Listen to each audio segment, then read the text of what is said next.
Alright, so today we're doing something new. This is my new studio, which I'm still working on. I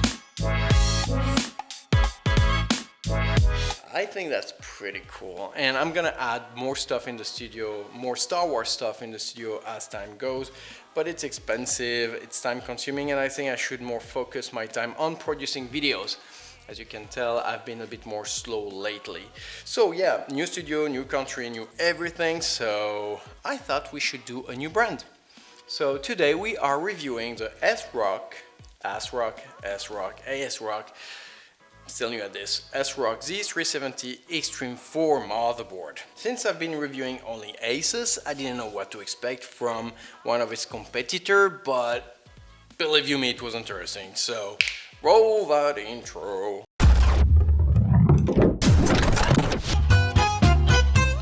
The Z370 powered motherboards are at the end of their lifespan, more or less, and so that's probably going to be the last one I'm reviewing on the channel. But still, they are going to be very, very relevant. Intel processors 8th and 9th generation are probably going to be compatible and backward compatible with it. So this chipset is here to stay for at least another year and possibly the year after that. This said, let's jump right in. Let's start with the obvious. This motherboard is an ATX motherboard, meaning that it is 30.5 centimeter wide for 24.4 centimeter high. It is powered by a 2nd generation 1151 CPU socket.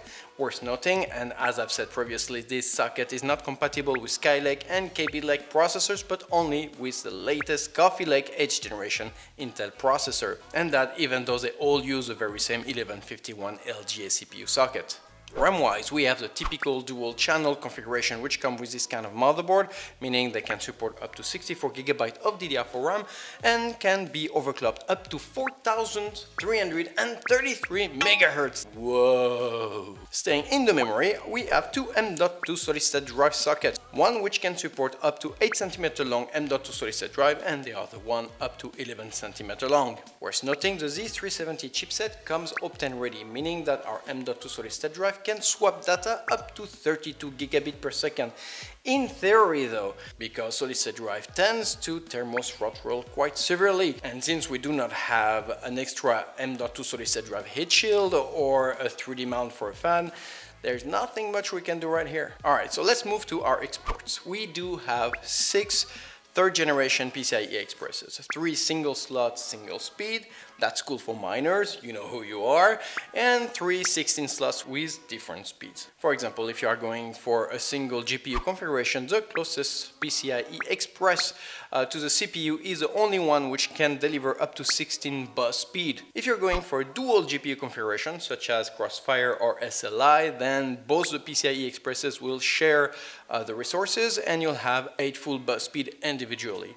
The last 16 slot PCIe Expresses is of course capped up to 4 full bus speed, so again not great for video cards. Worth noting, the 2 first 16 slot PCIe Expresses are not only reinforced but completely encapsulated in metallic houses, and that's really cool because our ever heavier and growing and more expensive video cards will need it for our motherboard to support it. You see what I'm going with that, you know what I meant. Carry on. SATA wise, we don't have 6 but 8 3.0 SATA plugs which can all transfer data up to 6 gigabit per second. 8, that's pretty impressive. Peripheral wise, and on the back of our I/O, we have, starting from the left, a Wi-Fi antenna shield, which is here in the case you would want to install a M.2 KeyE Wi-Fi/Bluetooth adapter. Right next to it we have a two-way mouse and keyboard PS2 connector. PS2. Alright, let's go with it. Under it we have two 3.1 first generation USB plugs which can transfer up to 5 gigabit per second each, a VGA,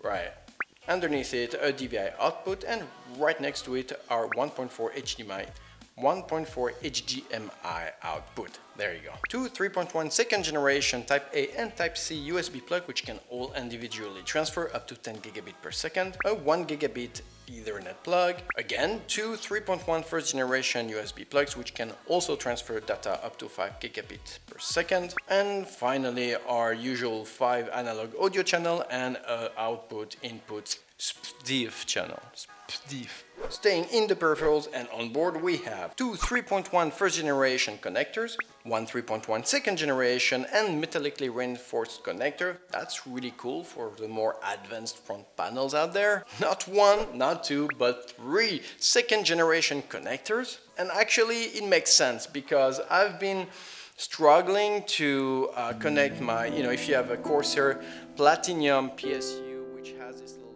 USB connector, which allows you to monitor how much wattage you're using, you're gonna need one of those. And if you have a all-in-one, water cooling system for your processor, you're also going to need one. And they're very, very, very, very, very useful. And finally, here we have our audio front panel connector as well as the front panel button connectors. So here, one little thing I usually don't mention, we do have a Thunderbolt 36 watt connector right here.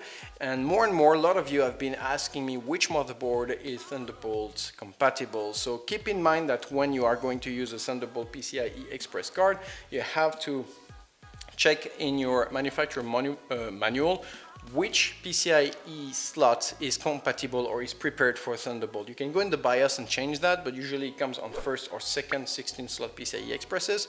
And if you want it to work full speed, specifically for Type C USB 3 second generation, you'll need to plug it in that very 36 watt connector. So here it's available, it's working. All right, so we've covered most of the usual stuff, and I'm probably sweating by now, but we've been covering most of the usual stuff we see on a motherboard. Now is my favorite part of the review, the more aesthetical / enthusiast part of it. And I'm gonna start with the LED RGB options of the board. On Asus, we have the aura sync effect. Here we have what we call the RGB LED, which is exactly the very same thing. So it's a software-based, proprietary software-based tool which allows you to sync all the compatible RGB components through your build and motherboard and the RGB export that you can strap into it. So it's really cool. And again, a big fan of it anytime I can see it and play with it. So here on this particular motherboard, under the I/O housing, we do have an OLED screen which can loop through millions of colors. We also have two hidden RGB strips right under the Purity for Sound logo and one surrounding our Z370 chipset heat shield. Worth noting, we also have one RGB connector which allows us to connect some RGB exports onto your casing itself. And that is where I am a little bit disappointed.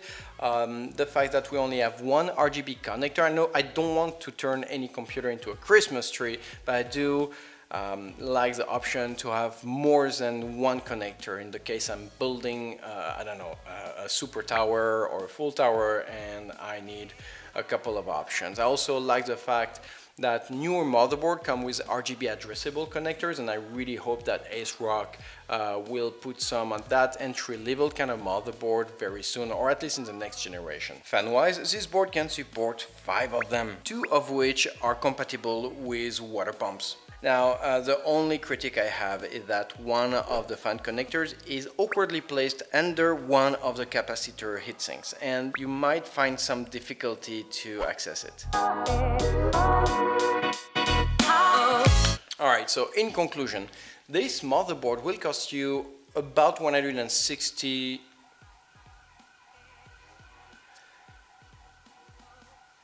Yeah, remember Beirut stuff? Yeah. It'll go.